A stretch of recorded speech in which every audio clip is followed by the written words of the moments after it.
So moving house, here are 5 tips you can consider for your young neurodivergent child. I think probably the number one thing to consider is creating as much predictability and preparation as you can. In a move like that, there's so much change that's going on, so many things that are outside of our control.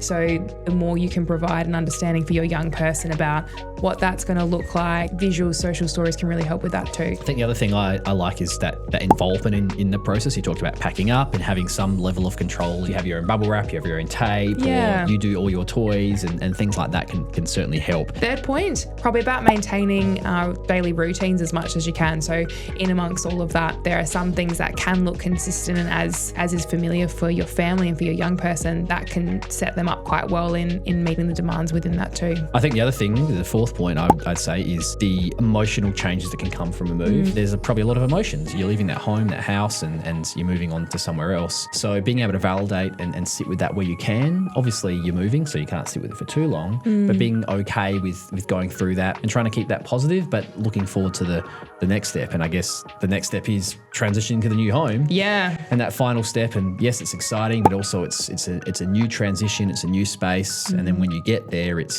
do we just first unpack the room for the young person and get the children's room set up first so they're comfortable, and then start working through that. And actually adding on to that fifth point about that transition to your new space, like getting familiar with your surroundings and your local coffee shops, playgrounds can be a really nice part of that too. And actually something that you can start doing before that move happens as well.